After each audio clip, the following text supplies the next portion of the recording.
Welcome back to Soda City Live. According to a study, 1 in 10 children will experience the death of a parent or sibling by the age of 18. Prisma Health Children's Hospital of the Midlands is offering Healing Hearts Grief Program for children to offer a safe space for them to process their grief and learn healthy ways to grieve. Joining us today from Prisma Health Children's Hospital Midlands, our certified life specialist, Christy Fink, as well as Annie Inslee. Thank you so much for joining us. Christy, by the way, also the manager of Child Life Services. So thank you again for joining us and talking about this important topic, because we need to know that there are some resources available for these types of situations. Absolutely. We are pleased to be able to host Healing Hearts, our grief program for children ages 5 to 18 who have experienced a loss. And could be a parent, could be a sibling, but doesn't have to be. Could be a grandparent, a friend.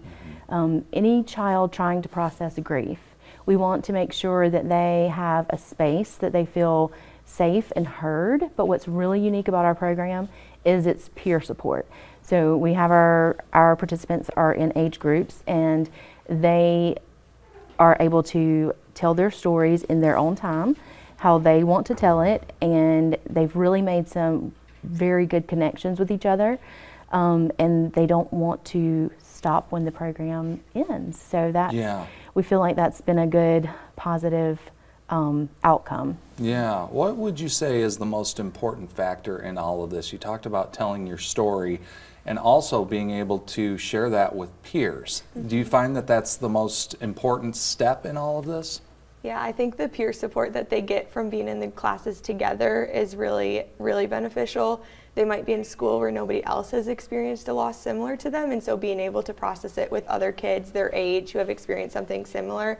A lot of them have a lot of similar emotions but are just scared to share those emotions maybe with friends who haven't experienced that, and so in our group they're able to share those emotions, and whether that's like guilt or like all of the different emotions, and so they're able to kind of like build off of that with each other and talk about their experiences. Mm-hmm. Tremendously important. I'm certain that you guys have seen a lot of breakthroughs in these types of settings. Mm-hmm. I mean, you know, when you talk about being able to share those stories, incredibly powerful. Yes.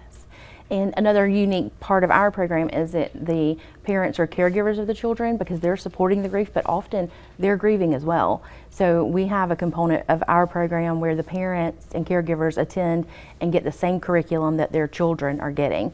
And so that facilitates conversations at home. They know what we've covered, and the parents covered the same thing, so they can expand on that work at home. And those parents and caregivers have also found a little community where they have felt very comfortable sharing their stories and getting support from each other. So it's really been very humbling and just a privilege to be a part of it. Yeah, I think when you're talking about grief, there's a lot of accompanying emotions that come with that.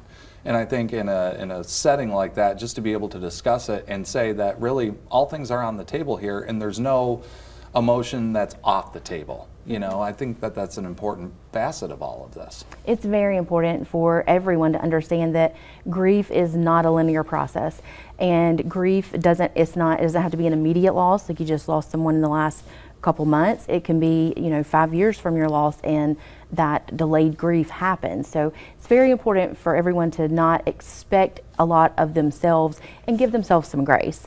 The children too, they're dealing with it in their own ways, but one day you're okay and the next day it's not okay. So giving yourself that permission too. A lot of our participants are also enrolled in private counseling and therapy, which is great. That is a good avenue for them too. And then if we combine that with the peer that we are able to offer, we have really seen some good results. Yeah, I think, for each of these children, just knowing that they're not alone goes such a long way, because as you say, it's a process, and in some ways it's almost like a hurt that doesn't fully go away, but it just needs to be managed in many ways. Yes. Yeah. Well, thank you so much for all that you do. The Healing Hearts Grief Program for kids, right there, all of the information on your screen, talking about that's when you all are getting together in many ways? Mm-hmm. It is. We meet monthly. Okay. Mm-hmm. Very good. Yeah, Thursdays, August the 31st, September 28th, October 26th, and November 30th from 6 p.m. to 9 p.m. They have a dinner at 5:30, and the email there, that's how they can get a hold of you for if they're going through grief, loss, they can go ahead and sign up for this. And to register, yes. And to register. Awesome. What a great program. The Healing Hearts Grief Program for Kids, a fantastic program. Thank you so much both for coming on. Thank you. We appreciate it. We'll be right back after this.